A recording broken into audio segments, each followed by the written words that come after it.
Alright, Bismillah ar-Rahman ar-Rahim, Alhamdulillahi Rabbil Alameen, wa sallallahu wa sallam ala Sayyidina Muhammadin wa ala alihi wa sahbihi wa sallam. Allahumma alimna ma yanfa'una wa anfa'na bima 'allamtana wa zidna min fadlika ilman wa ta'aliman wa amalan wa fiqhan fi ad-din ya Rabbil Alameen. Alhamdulillah, this is lesson 2 in module 4, in which we are covering the fiqh, or the law concerning Tahara, or ritual purity. And we are studying the fiqh of Tahara according to the legal methodology, the madhab of which Imam among the great 4 Imams? Imam Abu Hanifa rahimahullah ta'ala. And we spoke before in module 3 a little bit about the history of the development of Islamic law and the madhahib. And just as a brief reminder, the madhab of Imam Abu Hanifa is the collective scholarly effort of hundreds and thousands of great ulama. So it is not just the work of a single imam. And when choosing to talk about fard ayn, matters of law, we do need to pick one for the sake of consistency in organization. But we live in a very diverse community in North America. We're not living in India or Pakistan or Morocco or Senegal or Malaysia, where there's more or less a single uniform school of law that is taught, that is practiced, and that is the basis for the fatwa in that society. Which means that though we rely mostly on the madhab of Imam Abu Hanifa in learning these things, we will inshallah mention a few issues here and there from the other schools so that we have a little bit of clarity. Sometimes there are views in the other schools that are easier. Sometimes there are views that are harder. And sometimes people in learning this hear things that seem to conflict with what they've learned. And that's okay, because there are differences of opinion, and there are some differences of opinion among the Fukaha about some of the matters we discussed last week. So what we want to do today is just recap and do a brief review on what we covered last week, clarify a few points where there was a little bit of confusion for some people, and then go straight into the next aspect of Tahara, which is the Wudu itself. What breaks the Wudu, and so on. So, going back to the definition, we say definitions are very important because they help organize our thoughts and give us precision in thinking about these things. The definition of Tahara, this definition is a legal definition. It is the removal of filth from one's body, garments, and place of prayer, as well as the removal of one's state of ritual impurity, rendering one in a state of ritual purity. And this points to 2 important things. You have purity, which is the removal of some physical impurity, what we call najasa or impurity. Urine, feces, the like. Those are impurities, physical substances that have to be removed. But then there is the purity which is not removing something physical that's impure. It is removing a state, thereby rendering you in a state of ritual purity. And that is wudu and ghusl and so on. Because you could be perfectly clean and you have no impurities on you or on your garments, yet there are certain things that require you to make wudu. And when you make the wudu, you are removing that hadath, that cause for ritual impurity. So just to clarify here, filth is a legal term here. And by filth it means najasa. It doesn't mean just dirt, because dirt is not a ritually impure substance. clay, if clay is smeared on your nice clean white shirt, we would say that your shirt is dirty. Does that mean your shirt is impure? No. So filth here is a legal term, not a conventional term. Because in conventional terms, in societal terms, your shirt smeared with clay is dirty.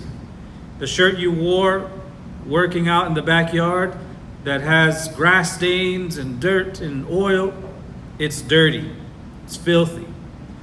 But could you pray in that shirt? You could, because there's no legal filth, meaning in a legal category of filth, as in urine, feces, and the like. So this is the definition of Tahara. And last week we talked about the types of water. We don't want to go through all of that detail. You could review the notes, inshallah. But just we'll quickly review the types. We mentioned that the first type of water is ma mutlaq, or plain absolute water. And that is water that is pure in itself and purifies other things. So this is basically any water that remains in its natural form. So think about any water that has a natural form and it remains in that natural form. Rainwater, seawater, river water, spring water, well water. These waters remain in their natural form. Unless they are contaminated afterwards, these waters are pure and they're purifying. They are pure for you to drink and use for cleaning yourself and cleaning utensils, for cooking and the like.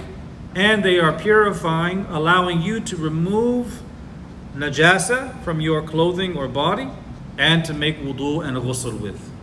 So that is the water from various sources, rainwater, well water, and so on.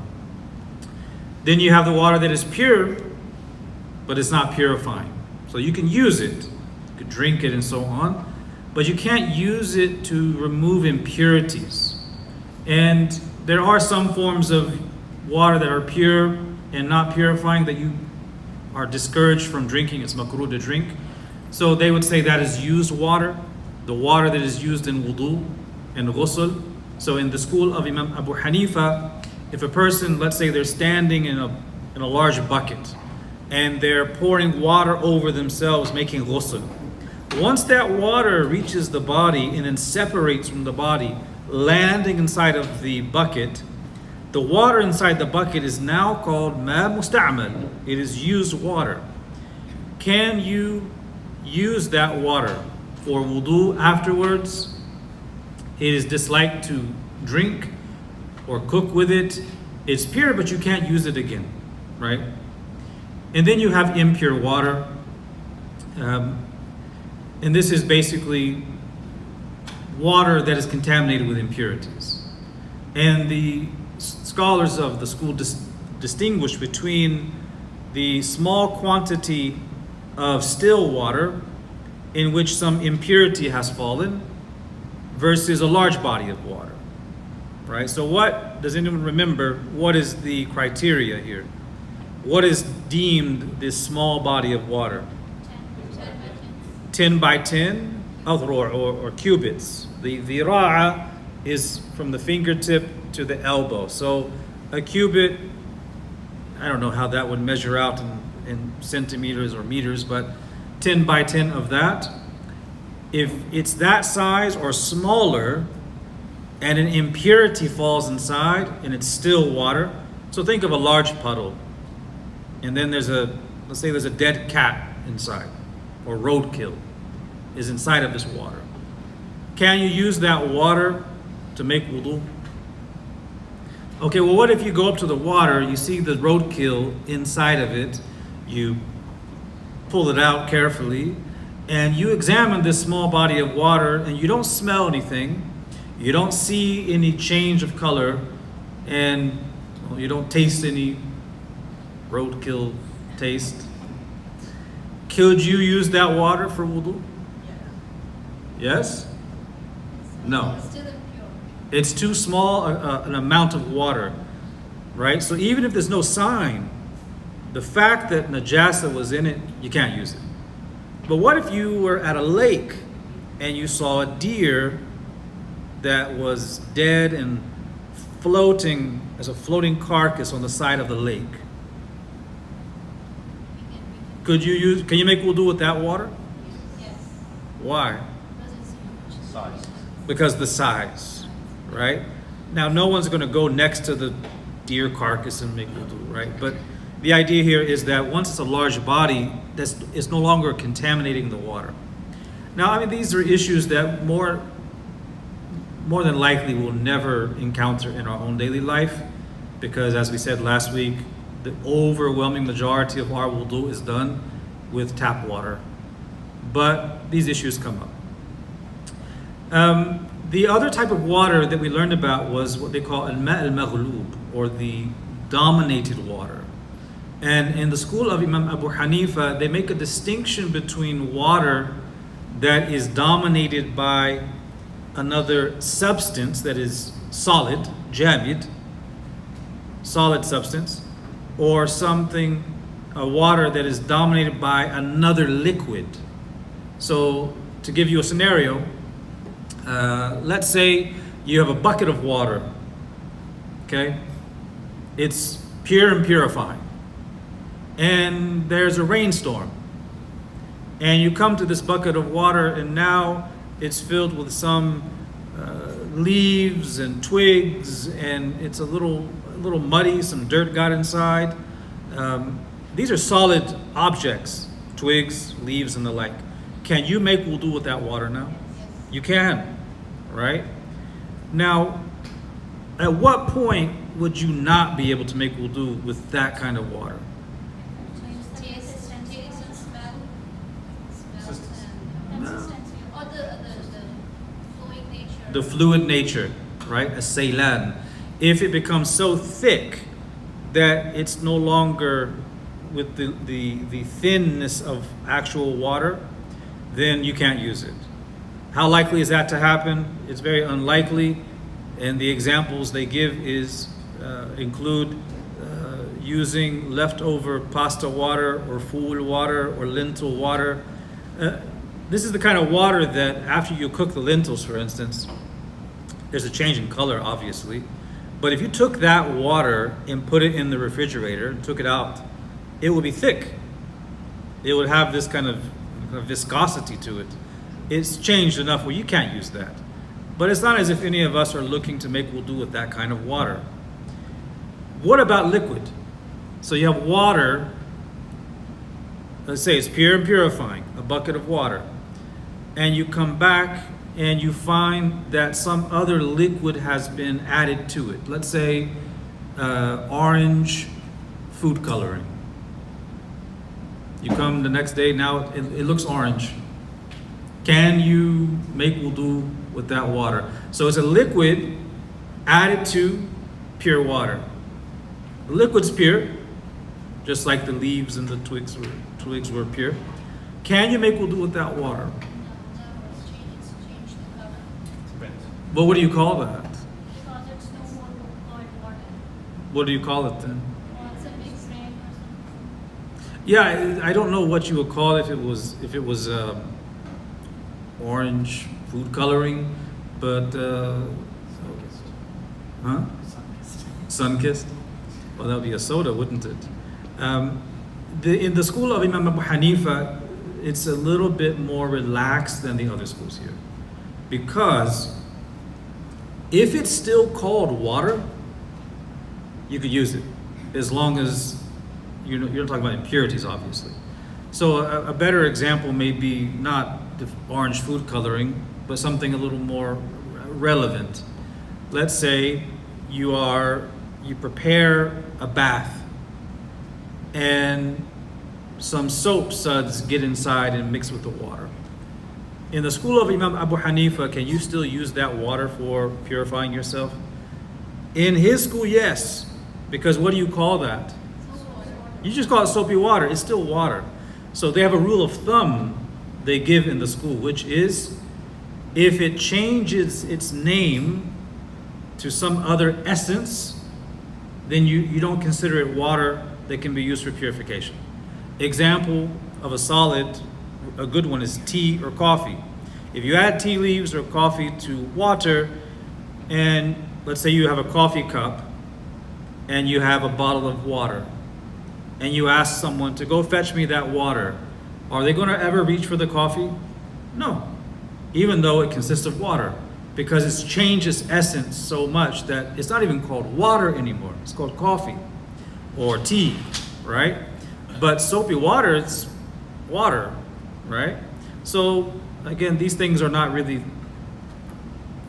matters we'll really experience in life, but I want to give some two case studies just to bring this home, inshallah.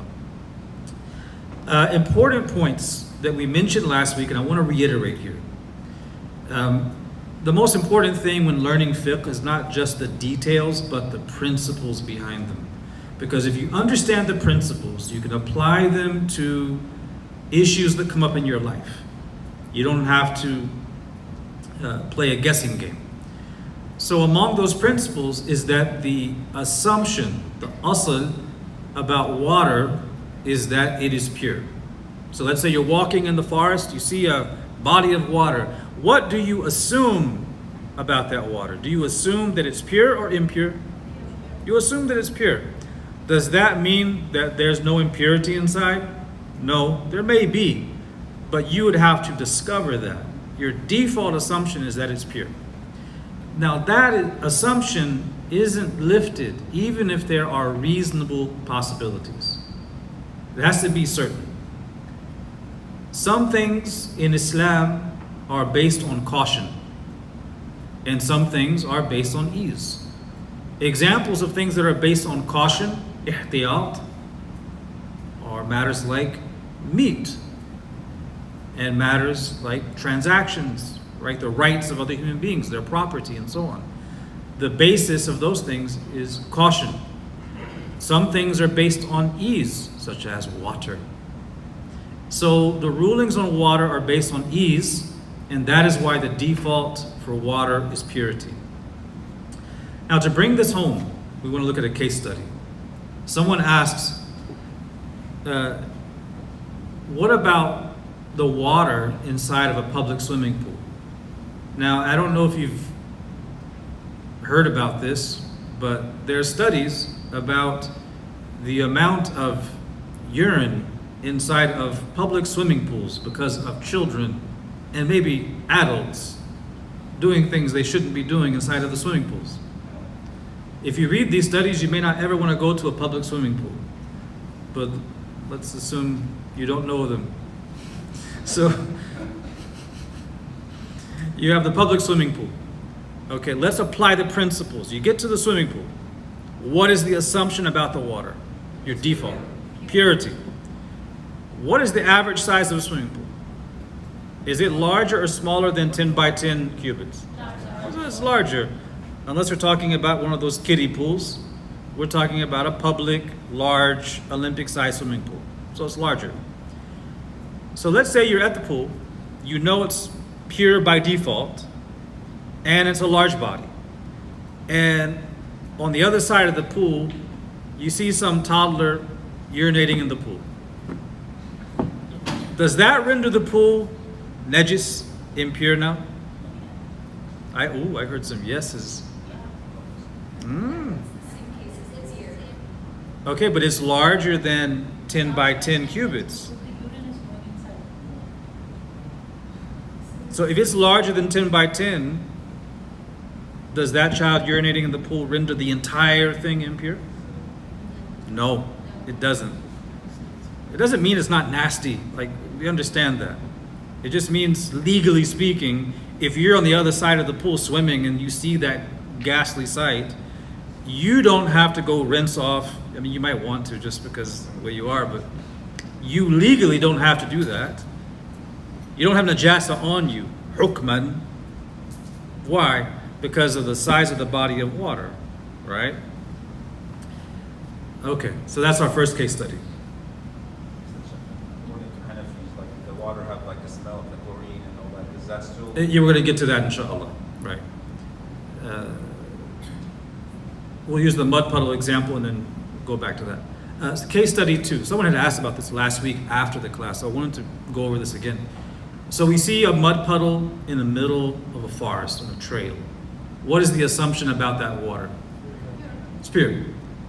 You look at it, you don't see any animal droppings or anything like that. So the assumption is that it's pure. Where did that water come from? Rain. And rainwater is under what category of water? Tahir mutahhar. It's ma mutlaq. It's absolute plain water, right? You see debris, right? You see leaves, twigs, and rocks. Does the debris render that water impure? No? Okay. Does it make that water pure, but not purifying?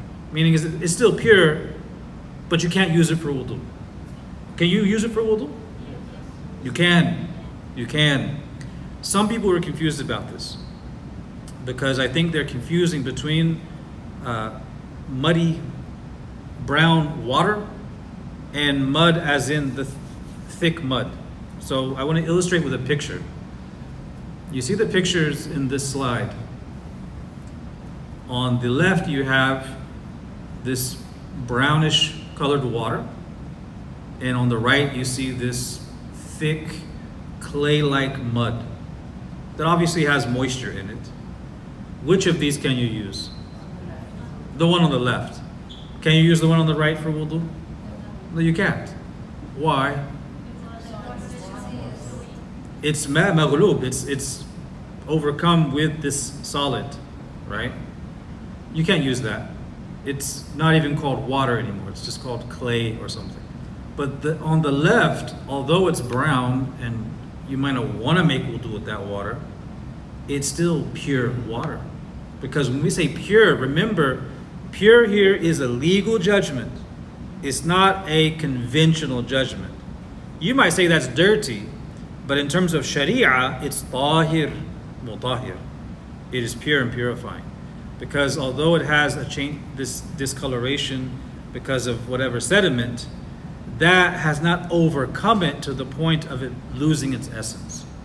So if you only have access to that kind of water, what you see in the left picture, you have water you can use for wudu. You are not like a person who cannot find water and must resort to tayammum, which we talk about inshallah next week or the week after, probably next week. So just to close on this issue, because this position about, okay, the chlorine in the water, in the pool, what do you call that water? You call it pool water. It is still water. So in the school of Imam Abu Hanifa, the chlorine added to the water it is a change, of course. It is something added to it, but it is not so much that it changes the essence of the water. It's still called water, pool water or chlorine water. However, in some of the other madhahib, there's a stricter position here. In some of the other schools, and you can take this stricter position, in the other schools, they would not accept that. They would say, no, although chlorine itself may be pure, and it's added to this pure water, it results in a change of taste and smell, which means it's pure, but you cannot use it for wudu. That is the stricter view found in some of the other schools. So the Hanafi view is more lenient in this regard. If you wish to take the stricter position, by all means. But this is the school. All right? So that really summarizes what we wanted to say about water. And again, at the end of the day, most of these issues we will never encounter. The most likely issue we'd ever encounter would be wudu if you're out camping somewhere and the water is a little muddy or brown. And now you know how to deal with that. So inshallah, what we have today in the time remaining is wudu. And we want to talk about the hadath, or the ritual impurity, and the two types, right? The minor and the major. or as we say in our Islamified English, what breaks wudu and what breaks ghusl, right? And then inshallah we talk about how to make the wudu, and then next week the ghusl, and then we go through each thing. So these are our learning objectives for tonight, inshallah. So we said that we're talking about ritual impurity. We're not talking about removing physical impurities just yet. We're talking about the ritual purity, which is the wudu and the ghusl. So the things that require the ritual purity are the minor and major occurrences, what they call al-hadath al-asghar and al-hadath al-akbar. So basically what breaks the wudu and what breaks the ghusl, right? So those are the two types of things that require either wudu or ghusl. Alhamdulillah, we all know this. So we want to talk about what breaks wudu according to the school of Imam Abu Hanifa rahimahullah. In his school, they mention these things. ما يخرج من السبيلين, whatever exits from the two openings, the front or back passage of the human being, right? Whether that is breaking wind or urinating or anything of that nature. Filth that flows from other than the two openings, such as blood or pus. In the school of Imam Abu Hanifa, once that leaves the body and begins to flow, it's considered najasa. And let's say you're wrestling with someone, you're sparring with them in the gym, and you get punched in the shoulder really hard. And the next day you see this massive purple bruise on your arm. What is the purple? It's blood beneath the surface. Is that breaking your wudu? No, because it has not exited your body and flowed. But let's say you get cut and the blood begins to flow.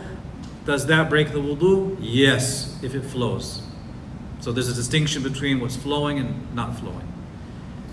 Vomiting a mouthful or more. So this means if you vomit less than a mouthful, as happens sometimes when people eat too much, or if the food is too acidic and they have different gastric conditions, they may have some of the leftover food, they vomit it, but it quickly gets swallowed. That small amount won't break the wudu. But if it's a mouthful or more, then this would break the wudu. Likewise, sleeping in a position such that the buttocks are not firmly planted onto the ground, such as while lying down or leaning on one side. So let's say you're sitting cross-legged, right? And as the khatib, I see this a lot, unfortunately. Person is sitting cross-legged. They're more or less upright. Their posture may be sagging a little bit, but they're sitting. Their rear is parked on the ground, but they begin to doze off like this. And they may even have their head bent for a while. What are they doing? They're sleeping, they're dozing off. But it's a light dozing. Does that break wudu? No, it doesn't. So let's say this person begins to lie down, right? And then they lie down and they fall asleep. Lying down, is this going to break the wudu? Yes. It's not that sleeping itself breaks the wudu, it's that it is madhannatul hadath. It is something that is likely to coincide with the actual breaking of wudu, right? So a person they have gas or whatever, that is likely to exit when they are sleeping. Whereas if they're awake, they may be on guard and not holding that in or whatever. Likewise, if they're leaning on the side or lying down, so that kind of sleep would break the wudu. There's some questions though. We all know those moments when you just want to relax on the couch, and you start to close your eyes, and someone asks you, are you sleeping? You're like, no, I'm not sleeping. You hear them and you respond and you have a little conversation. And then at some point, you're in such a deep sleep. At what point is your wudu broken here? Some of the ulama give a little guideline. They say, let's say you have a sibha and you're lying on the couch. You're doing dhikr. Or you're not, you're just holding it. If you were to drop it and it would startle you, your wudu is broken. Because you were that unaware that you couldn't even control your hand to keep from dropping it, right? So the safest thing is to just assume you broke your wudu if you doze off even briefly like this. Because it's easy to say, I'm not sleeping. And you say that at 12 o'clock and you say, I'm still not sleeping. And it's 2:30. And you don't know what happened in those 2.5 hours. This happens. Okay. Likewise, loss of consciousness, al-ighma. So fainting and the like breaks wudu. Insanity breaks wudu. Drunkenness breaks wudu. And drunkenness is haram, right? But it still breaks wudu. Laughing out loud by an adult while in salat. The eighth one is unique to the school of Imam Abu Hanifa. It's not found in the other schools. He was of the position that if you as an adult are in salat and you laugh audibly, haha, whatever, your wudu is broken, your salat is invalidated, you have to go make wudu over again. Right? Has this ever happened to any of us? I'm sure it has. And if you wonder how could this ever happen to me, well, wait till you have children. Children do goofy things while you're praying. And if you don't have children, when you have them, you'll see this. The only time I ever almost laughed in prayer was due to children goofing off. Because they know when you begin praying, it's like a green light to goof off and do things because you're in prayer, that you can't really stop them. As long as they're not turning on the stove or doing something really dangerous, you're going to pray and just make louder takbirs as a way of telling them to stop it. But laughing would break the wudu in that context. Is there any, where is it coming from? Where, the source of this? I'm not totally clued up on that. There's a narration or two, and some, because it comes back in the issue of wudu as among the makruhat, right? So there's a point I have here on the slide at the bottom by the asterisk. Does touching impurities break wudu? No. There are a lot of people who are under the false impression that touching something that's impure, najasa, breaks their wudu. I've heard it so many times over the years. They say, well, I have to make wudu because I changed my child's diaper. That doesn't break wudu. Coming in contact with najasa doesn't break your wudu. All you have to make sure is that you have removed the najasa from your hand or whatever came in contact with it, or your clothes and whatnot. But it doesn't break wudu. Well, in the Shafi'i school, if you touch the awra, it breaks the wudu. No. So if a dog licks you, you just have to clean yourself with dirt and then water, but you don't have to remake it? Or is that different? Well, so you're just removing the effect, removing the impurity from your skin. You're not redoing your wudu. Because wudu is something you do based on what you have done, an act that you have done. Not something that is done to you like this, like a dog licking your hand or something. You just wash it. And we're going to come to the whole removing of najasa part later on, inshallah. Just the Hanafi, the bleeding is it's just allowed to be long enough distance, or Just basic flowing. Yeah. Yeah. Now, in the matter of the mouth, like people have bleeding gums, that doesn't break the wudu unless you're talking about where the blood is more than the saliva. The saliva blood ratio there's more blood than saliva, right? But if it's mild, no, ma'fu. Okay. So yeah, we'll talk about the removal of impurities later. We're talking now just about the basics of what breaks the wudu, or you could say what breaks ghusl, or here I put requires ghusl. Ghusl is the ritual purificatory bath.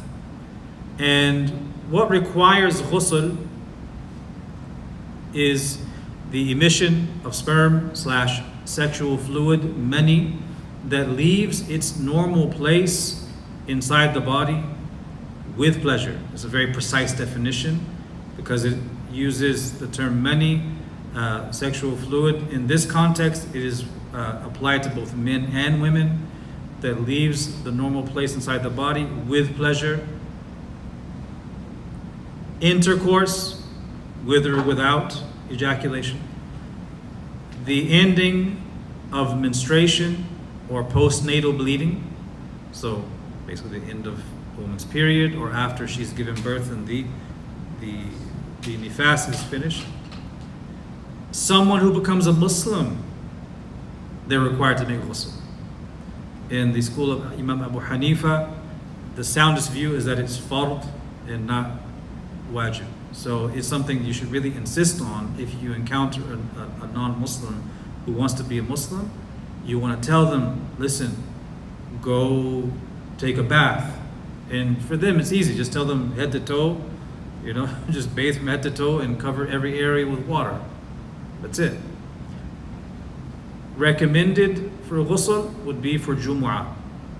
In the Hanafi school, it's not required as such, but it's recommended for Jumu'ah, recommended for the 2 Eid prayers, and entering the state of Ihram. It's recommended for the day of Arafat, as well as when entering Mecca, Medina, or visiting the Prophet sallallahu alaihi wasallam. So Yeah, fair, Arafat for the Hajj. yes, yeah, in the context of Hajj. So this is fairly straightforward. And so, how to make wudu? It's interesting because I'm coming from this as someone who studied in the Maliki school, and the way that the fiqh is taught is somewhat different. In the Maliki school, the way it's taught in West Africa, like Mauritania, they'll teach the wudu by example, by actually doing the wudu inside of a teacup. So we're not going to do that though. But sometimes the teachers will do a physical demonstration of the wudu after going through this stuff. It's kind of tough to do it here. We're not going to pour water in the social hall. So let's explain it. In the school of Imam Abu Hanifa, the obligations of wudu, fara'idul wudu, is washing the face from the top of the forehead to the bottom of the chin. So you're looking at the height of the face, the dimensions from the top to the bottom, and then the width would be from one earlobe to the other. So think about where the earlobe is, here. So from here to here, here to here. Washing that area. And for men with thick beards, they wash where the skin beneath cannot be seen. It's enough for them, if they have skin that cannot be seen, to just wash the exterior, right? So let's say you have a big, thick, mashallah, beard. You're not required as a Muslim man to put your fingers through it and go underneath, because it's thick enough that it covers the skin on that area. But let's say you have a thin beard, what do? You wash it and you put your fingers through it, because you want to make the water have access to that area, because it's not so thick that it's covered, right? The Fukaha, and this is the basic description, but the Fukaha mention in the other works that you have to be careful here, because the washing of the face, which is mentioned in the Quran as the first part of the wudu, means the entirety of the face, and that includes over the eyelids. So if you have your eyes open, those areas are not exposed to water. You need to rinse, make sure water reaches the skin here and around here and in this area. What do you call these? The I don't know the anatomical term, but the tear duct area, to make sure the water gets through there. Some of the Fukaha say even be mindful to remove anything that may be stuck in there so that water reaches the skin. And these crevices and areas that people may just pass over. The condition is that water reaches it. You don't have to rub every single area, but you want to make sure water reaches it. So that's the first part of the wudu. Then washing the two arms. Here's something every Muslim parent sees, and every Muslim Sunday school teacher sees. Person goes to make wudu, they're washing their arms, they take the water and they go like this. What happened there? What's wrong? They miss the elbows. The verse says ila al-marafiq, right? So here, to the marafiq, it actually means slightly beyond. If I say to you, meet me in Monroeville, are you going to drive from downtown Pittsburgh and stop at the city limit sign, welcome to Monroeville, and just stop right there at the edge? You're not. You could have go inside of the actual city. Likewise, when Allah says wash the face and the hands up to the marafiq, it means beyond them. You want to make sure the water reaches past the elbow. If the person is washing the arm, they hear the word arm. They think, oh, this is my arm. And they just wash the arm. They didn't include water past the elbow slightly. They didn't wash the full arm. Because technically, the yed in Arabic, in this verse, is speaking about the limit of the yed is from the fingertip here up past the shoulder. But Allah Ta'ala puts the limit by saying ila al-marafiq, to this area. So you want to make sure you go above slightly the elbow. This is a very important point. And wiping, number 3, rubu'u rats, right? A fourth of the head. What is a fourth of the head? It's basically like this much size. So rubbing, right, with water. And this is wamsahu bi ru'usikum, right? Wiping the head, just a fourth. And that's in the school of Imam Abu Hanifa. That is the definition, and they have their hujjah for this. And lastly, washing the 2 feet up to and including the ankles. Waylun lil a'qabi min an-nar. The Prophet ﷺ says, woe unto the ankles from the hellfire. Meaning, you have to be careful when you make wudu that water reaches the ankles slightly above and around and behind the heels and all those crevices. It's not that you have to rub every single inch in the Hanafi school, but you have to make sure water reaches all of those areas, including the heels and the ankles and all of these regions. If there are spots missing where water has not come in contact with it, that wudu is invalid, which means the salat is invalid, which means the obligation of salat has not been fulfilled. And that the things that are permissible with wudu are not permissible, such as touching the Quran and so on. So you have to be careful there. These are the obligations of wudu. If a person fulfills these, they fulfill the obligation. That doesn't mean there are other things they should be doing. It's just these are the bare minimum as found in the description of wudu within the Quran. So we come from the obligations to the sunan of wudu, those things that are recommended that we should be doing in our wudu. The rule of thumb is do all of these things. We distinguish some from the others so that we know what is the minimum standard, but we do all of these things. We don't neglect them.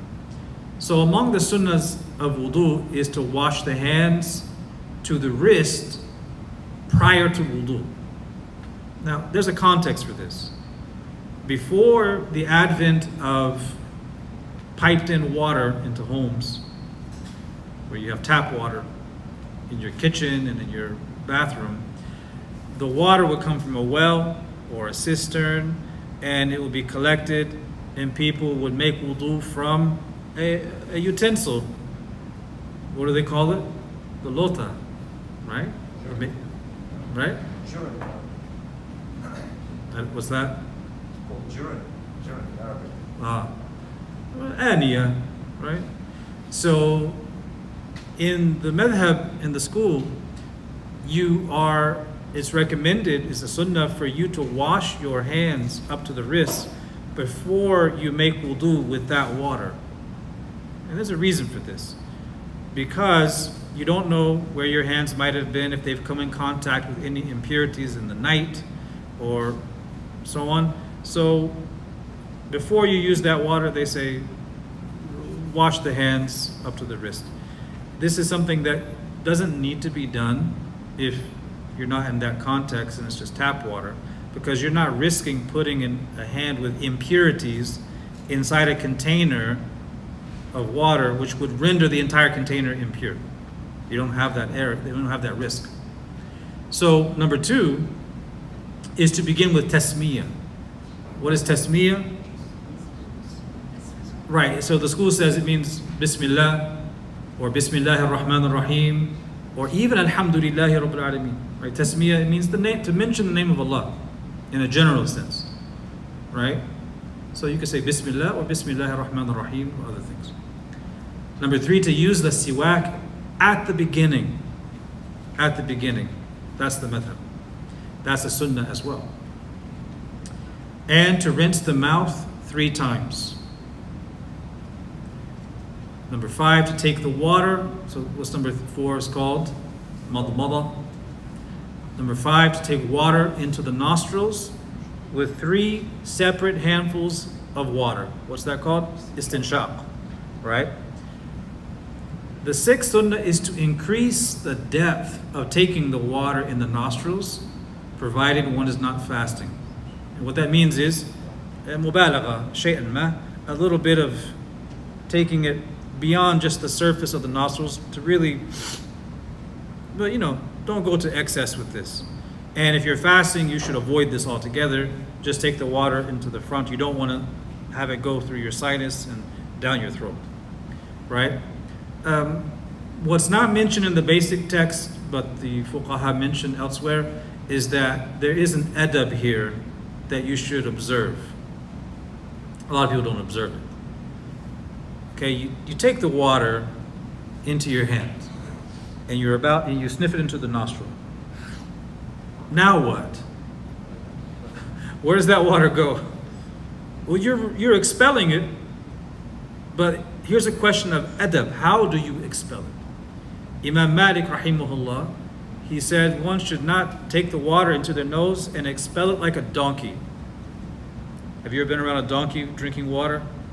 When they drink the water, their face is buried in the trough, and when they lift their heads up and breathe out, all the water that was in the nostril just comes out like this. You should not do this.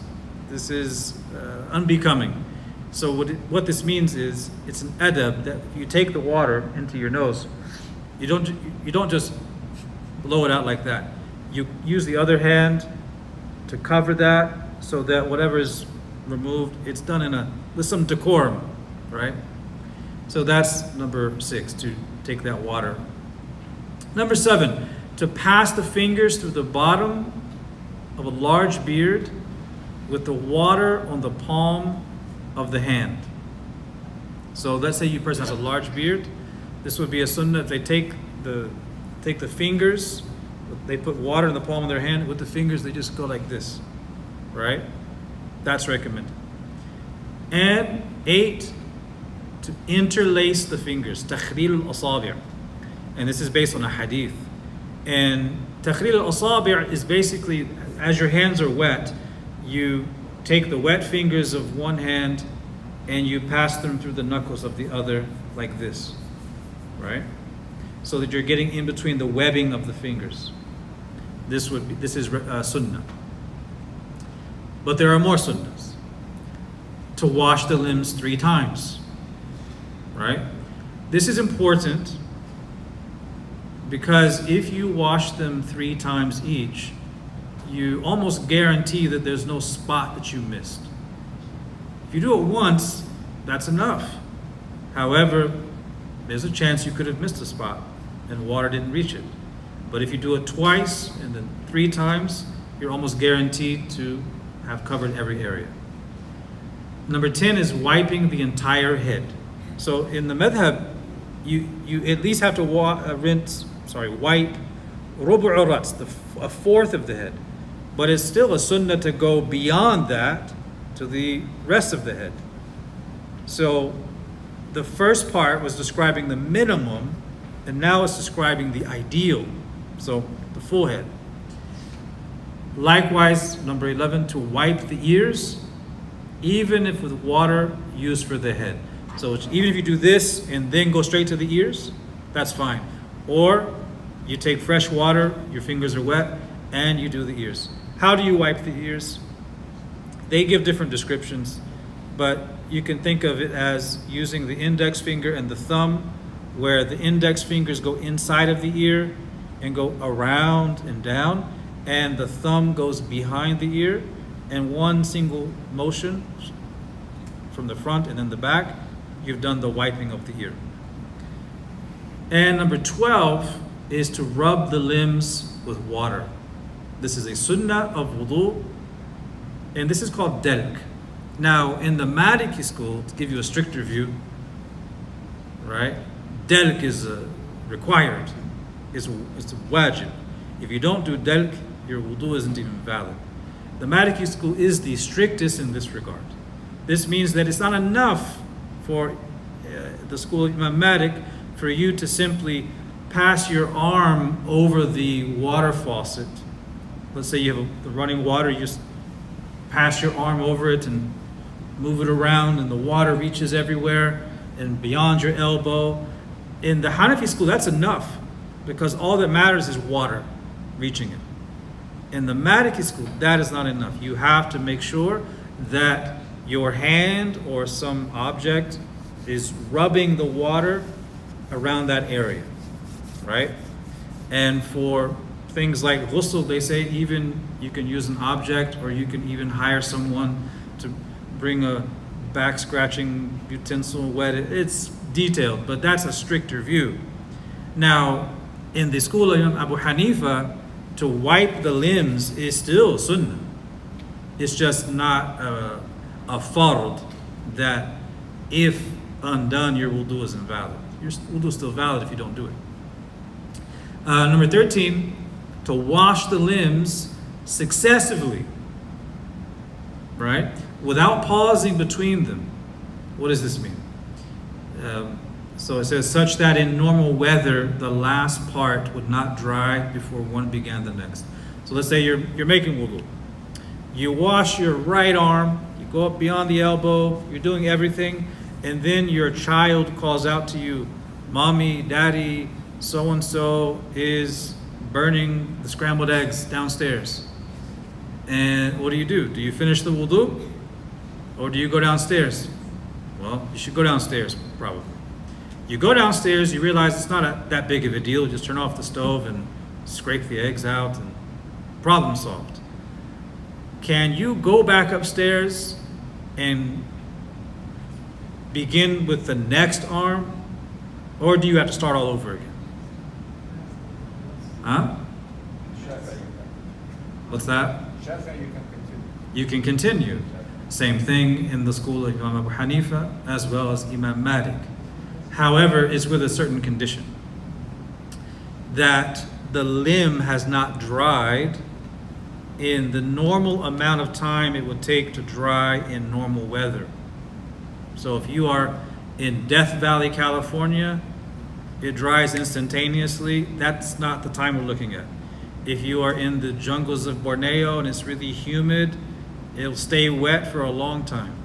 We're not looking at that either. We're looking at the median climate, what is seen as basically normal. So if we boil that down to a time limit, it could be 3 to 5 minutes. It really depends. But you have that kind of, about that much of a window between washing one limb and washing the next. If that time elapses, and in normal weather that it would have dried, you start over again. This is useful especially when you have children and things happen and you got to intervene. So it's good to know. If you dry it yourself, like it's work, you want to wash one foot, then you dry it up, then it doesn't have to work. Yeah, so the point of consideration, the i'tibar, is the time, and the drying aspect is just the dabit, the guideline for understanding when is it seen as too long, not the extraneous act of drying on your own. Yeah, the idea is that not so much time has elapsed, that it's just a small break and you go right back to it. I mean, and this is an important question because let's say you wash your arm and then you dropped your watch on the floor. You bent down to pick it up and 30 seconds has elapsed. Is that too much time? Like, who gets to say that's okay, but not 3 minutes? Right? There has to be some guideline. There has to be a standard. And so they say the amount of time it takes for a normal limb to dry in normal weather. Number 14, intention. This is particular to the madhab of Imam Abu Hanifa. The intention is a sunnah and not seen as a wajib, or rather a fard. And there's a highly technical usuli reasoning for that. We'll not go into that now. But you should always have an intention. And it's actually hard not to have an intention when you do these things. But that's what they list here. Number 15, it's a sunnah that you have muwalat, or chronological order. So let's say you washed your left arm first, and then your right arm, and then your left foot, and then your right foot. Is that wudu still valid? Yes. But should you do that? No, that's against the sunnah. The sunnah is to do it from the right and then to the left. Or we could say, that's actually lesser an issue. Let's say you washed your feet before your arms, right? You've gone against the proper order, but it's still valid even though that is contrary to the sunnah. So these are things that none of us are probably ever going to do, but it's good to know that this is what is sunnah and this is what is fard, right? So do everything in the proper order.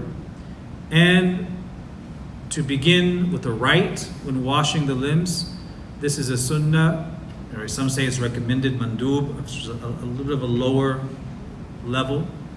And to wipe the neck. This is in the Hanafi school. To wipe the neck is seen as either sunnah or mandub. And that would be basically just wiping the neck like this, right? Now, doing all of these things all together with the fara'id and sunnah put together, you have a sound wudu that enables you to pray, to make tawaf, to touch the mushaf, and so on. And beyond those things, you have certain adab, which they're recommended because they are part of decorum and etiquette, but they're not necessarily an explicit part of the sunnah or things that one must always do, but these are good things when possible. And they say to sit on an elevated place is from the adab of wudu, the proper manners of wudu. And the reason why is, go back to the water. What happens when the water has reached your limb and falls off of the limb? What do we call that water now? Call it used water. Can you use used water for wudu?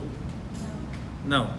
So if water has dripped from your limbs into something, can you go back to that water and then use it for washing another limb? No.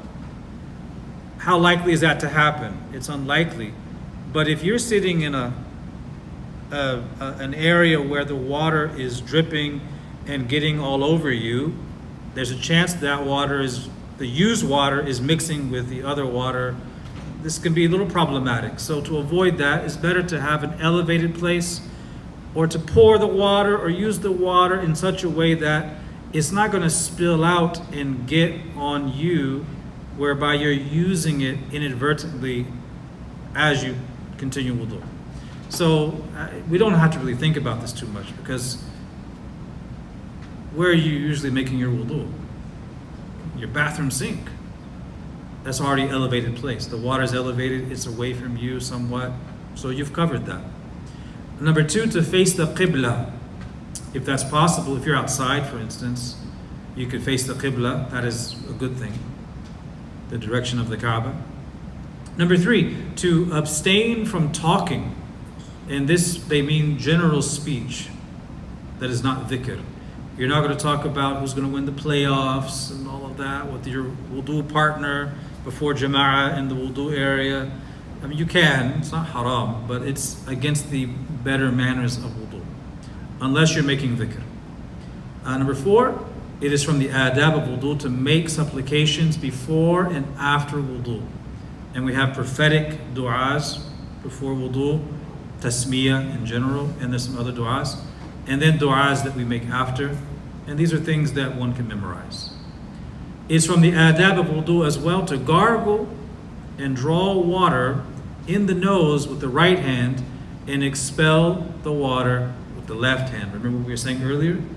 That when you take the water to the nose, you're not just blowing it out wildly. You're taking the left hand and using that to assist in expelling that water. And lastly, performing wudu before the prayer time enters. That's a higher adab. That if dhuhr is at, what time does it come in? Let's say it's 1:20. You are aware that dhuhr is coming in, and so you go and make wudu at 1 o'clock instead of making it after dhuhr has already come in. That's a higher adab according to the madhab of Imam Abu Hanifa. As far as what is disliked, it is disliked to waste water. And there are a number of hadith which speak about this. The Prophet ﷺ said not to waste water, even if you are sitting next to a river or an ocean. So even if you have a pot of water or a bucket of water and you're next to a river, that doesn't mean you should waste it, right? People take the tap and they run it full blast while they're taking off their watch and letting it warm up, and they take off their kufi, take off their socks and get the towel ready, and the water's just running on full blast. It's one thing to heat the water. You sometimes need to run it for a little while, but we're talking about running at full blast, just wasting it. This is makruh. You could have it at a lower setting so it's not releasing so much. It's also disliked to slap the water on the face. I know you've seen this. Everyone's seen this. It's as if the person thinks, well, if wudu is a blessed act that draws me near to Allah Ta'ala, then maybe I get more ajr if I smack myself with the water, if I really vigorously apply it to my face. That is makruh, because you respect the water and you just take it and you wipe your face. That's it. And lastly, it is makruh to speak words of general speech devoid of dhikr, right? This is disliked. We're running out of time, so maybe we'll take a couple of minutes here. This is the last slide, by the way. Not all wudu is the same. There are different types of wudu or purposes for wudu. You have the wudu that is obligatory, and that's the wudu you have to make before salat. Or the wudu you need to have before you make sujood al-tilawa. When a verse of Quran is recited that upon which you make sajda, you need to have wudu before you make that sajda. So if you hear that verse recited by a reciter or someone in your house and you don't have wudu, you don't make that sajda. You need to have wudu. Likewise, it is obligatory to have wudu to touch the mushaf, even a single verse on a piece of paper. Now, this is the position of the four schools, by the way, that you cannot touch the Quran without wudu. لا يمسه إلا المطهرون. That none touch it except those who are purified. This is the position of the four schools. It means you have to have wudu before you touch the mushaf. There are some details here. If it is a book of fiqh, if it's a book that has some Quran but not all Quran, then you don't have to have wudu. But we're talking about the Mus'haf, the Quran, the full Quranic text. But in the school of Imam Abu Hanifa, this even applies to a single verse on a piece of paper.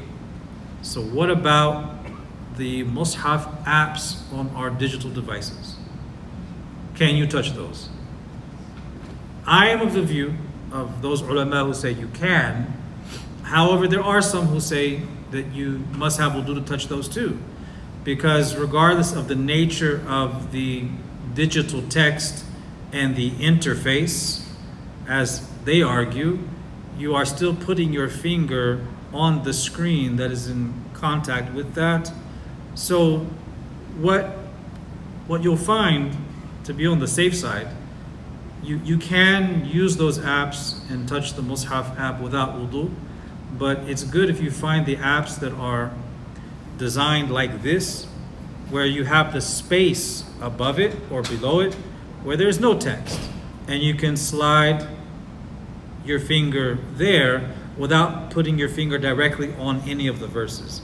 And by doing that, you have avoided the khilaf, right? And you're in a safe space. And you can read the Quran without wudu in that state. That's fine. Like if you have an app, if you have translation side by side with Arabic text, then you touch the translation and then just You can touch the translation because that's not Quran. Yeah, that would be the same thing as touching the other space where the verses are not there. But I personally am of the view from the ulama that I trust in this matter and whose research I have confidence in, that even if one was to put their finger over the actual verses, they're not touching it because that is beneath the screen. And that is something completely different from ink that is written and fixed to a paper text. So I'm not convinced personally, but it's good to have these options and to avoid the difference of opinion so you're on the safe side. Yeah. Wara. Yeah, conscientiousness, being cautious. As far as the other types of wudu, we'll just quickly go through them. The number one is obligatory. Here it means fard. The mandatory means wajib, and that goes back to the fard, the wajib distinction in the Hanafi school. One, which the fard is qat'i al-thubut, qat'i al-dilala. The other is dhanni al-thubut, or a mixture thereof. So it is mandatory or wajib to make wudu for tawaf around the Kaaba. It's recommended to make wudu before going to sleep or after waking up, when touching books of Islamic law, such as fiqh and so on. It's also recommended to make wudu ala wudu. So let's say you have wudu and at 10 in the morning, you pray duha, dhuhr comes in. You already have wudu. It's still recommended for you to make a fresh wudu over that wudu. There's a reward in that. Likewise, it is recommended to make wudu after backbiting or slander or any sin in general, because wudu washes away the effects of sins. Not to say that wudu is enough for washing away certain sins. You still have to make tawbah, but it is recommended. Likewise, it is recommended after laughing loudly outside of prayer, right? As well as after washing a dead person, doing the ghusl for the deceased, or carrying the corpse of the deceased. It's recommended to make wudu for every prayer, when angry, and when reciting the Quran from memory, or reading hadith, or studying Islam. And you could say when making dhikr as well. Basically, anytime you are doing something involving the study of Islam, the reading of Islamic text, invoking Allah, dhikr, and so on, it's good to have wudu. And to preserve wudu is a highly meritorious action. It's not always easy, but as we remember from the previous class, وَلَا يُحَافِظُ عَلَى الْوُضُوءِ إِلَّا الْمُؤْمِنِ, that no one but the believer preserves their wudu. So this is a very basic outline of really the bare minimum knowledge concerning what breaks wudu, what breaks ghusl, and how you make wudu. And what are the bare minimum standards of wudu? what are the sunnahs, what's recommended, what is disliked, and what are the adab. Now, not all of these are individually obligatory to know. You don't have to know that it's good to face the qibla, but since we're learning this in one place, we might as well mention those things. So inshallah, next week we'll talk about the ghusl, and then work our way through the other sections of Tahara until we finish it with the bathroom etiquette, and then go to the salat inshallah. Walhamdulillahi Rabbil Alameen. Eating camel meat. Eating camel meat does not break wudu according to any of the madhahib except the madhab of Imam Ahmad ibn Hanbal. So if you wanted to make wudu after eating camel meat, following the view of Imam Ahmad, khurujan min al-khilaf, to avoid the difference of opinion, then this is good. This is good. You don't have to, but it's good.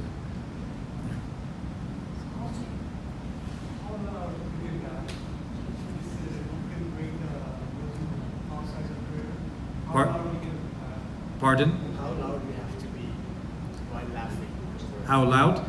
Audible. You hear yourself. When they say jahar, out loud, the minimum standards is that you can hear yourself. Doesn't mean that someone down the hall has to hear you. It doesn't mean this loud, guffaw, boisterous laughing. But if you can hear it, it's a laugh. Yeah. Another question. When you're doing sali, you said the tawaf of Kaaba is mandatory. What about sali?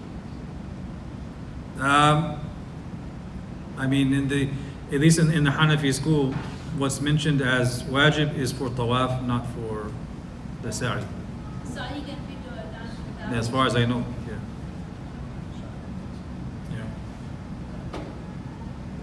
Any other questions? We talked about tasmiyah, like when we go into the bathroom, like for instance, it's time to make wudu. Good but question. I have to use the toilet also. Right. So I say my dua for entering the bathroom. When I'm done and I have to make wudu, I mean, can I say tasmiyah right there? With the, Yeah, what I is think. that? Yeah, I think we had a discussion on this in the sisters class, didn't we? So we call a place, we call it a bathroom or a restroom.